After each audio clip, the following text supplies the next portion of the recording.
Hello, girl versus. Hello, Alpha team. Hello, Leveling Up Girls 2020. It's your big sis again, Reshami, with another juicy topic. And on today's topic, we're going to be talking about surviving suicidal thoughts. It's a very highly requested video on my channel, so I decided to talk about it. These are my suicidal thoughts survivor as well. Okay, so I never knew I had depression until I got a new job that required me going through like a military training. So actually, I went to a military boot camp, if you can actually say it like that. So while I was in the military boot camp, I fell into depression. So after I fell into depression, I started having panic attacks, and then I had to be on antidepressants for the period of time. I had to be on antidepressants for the period because of the panic attacks. And then I came out of the training, I started my job. I went into the training in March of 2017, came out in June of 2018. So I got posted in that same June of 2018 to a zone here in Nigeria. Then I came to work. I was seeing a therapist during the period I was having the suicidal thoughts and the panic attacks and depression. Always talk to a professional. Don't self-medicate. Talk to family, talk to friends. Just try to be around people. Try to be happy. If you notice somebody actually makes you happy, be around those people. No negativity. Go out more. Don't isolate yourself. I know when you're depressed, you feel the need not to want to have your bath, not to want to go out, not to want to see anybody.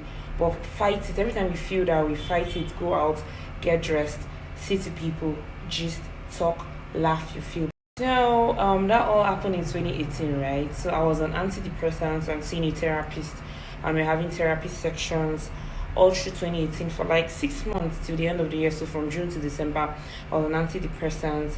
I was seeing my therapist. We're having therapy sections talking about everything I was worried about. That really helped. My therapist was superb, and it wasn't even really expensive. So if you feel like you need a therapist, you can talk to me as well. I would give you the number of my therapist you could talk to here in Nigeria. He's very affordable, and trust me, he's top notch. He knows what he's doing. Shout out to Dr. Rutini, wherever you are. I love you. You're my refugee, you know now. So 2018 I was now good. So 2019 I was supposed to get married in September. It was a military guy I met during training when I went to the military boot camp. At first, it wasn't really my kind of person, like container-wise, he wasn't my kind of person. Content-wise, I wasn't satisfied. Content-wise, I wasn't so impressed. He wasn't as intelligent as I wanted. Container, he didn't have the dress sense I wanted. I was just like, okay, maybe this is what God wants. Because immediately he met me, told me I want you to be my wife. I was like, okay, let's see how far we can go. So we started planning the wedding for September of 2019, right? So we got talking, but we lived in two different states. So he usually comes to visit. And the last time he came to visit me, I noticed that he was sending some funny messages to some girls, like to link up and actually meet for sex. I was a little bit upset. So we talked about it, and then he apologized. I was like, okay, since it's just still allowed to flirt around till you actually get married, right? And you're a military man, so it's allowed, right? So I thought. So we trashed that out, and then we moved on to the next thing, which I thought was the wedding preparations proper now. But I noticed he had not still changed from his Casanova ways. He was still sending girls nudes and receiving nudes. Girl versus Alpha team.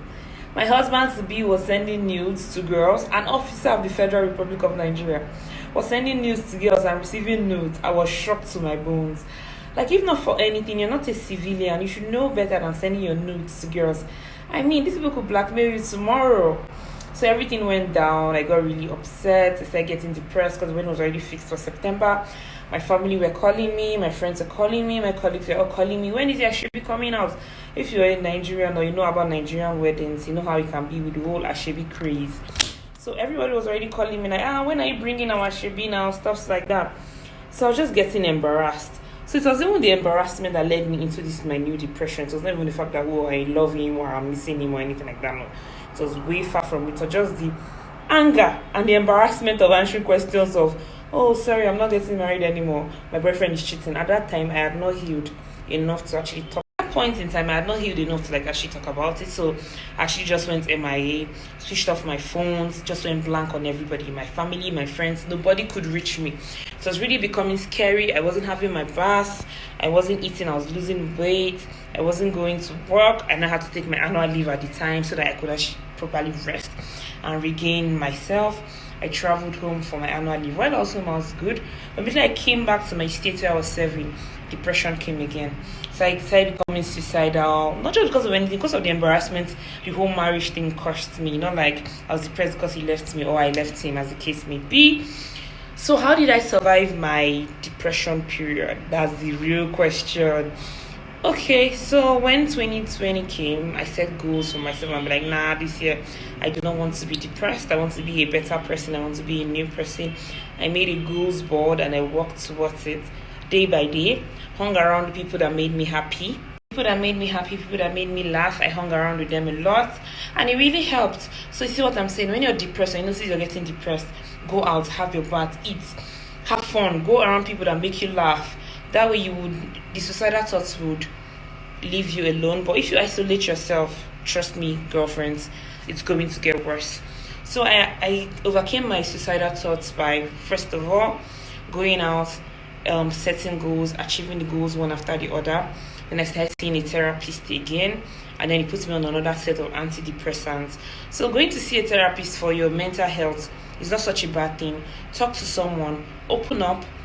Stop this. People should stop this stigmatization. The fact that you have depression doesn't mean you're mentally ill. It just means you're having a disorder, which drugs and therapy can correct. So girl bosses, do not kill yourself. Do not die for any reason. Go get help. Get a therapist. Get drugs. I love you all. So if you need the number of my therapist, I will be happy to share. Dr. Rotimi, shout out to you. You're my real G. You know now. He knows his job. So if you need a therapist, you can talk to me. I'll give you Dr. Rotimi's number. He's very good at what he does. Get antidepressants, talk to someone. Even if it's me you want to talk to, I'm going to leave my email at the end of this. Leave me a comment. Leave me an email. Send me your email. If you feel down, talk to me, my sisters. Talk to me, Alpha. I'm here. I'll listen to you. We'll sort it out together. Nobody's what you dying for. No situation is what you're dying for. That thing you think is so difficult for you right now, trust me, it's not the worst thing that can happen to you. It's not even the worst that's happened to anybody. So just take it like that. So till we meet again, girl bosses. I love you, my sisters. I love you, 18. Keep leveling up. And don't forget our goals board. Girl Boss Goals 2020 is the hashtag on Instagram. I love you all, my sisters. Till we meet again. Mwah. Bye. Roshemi loves you.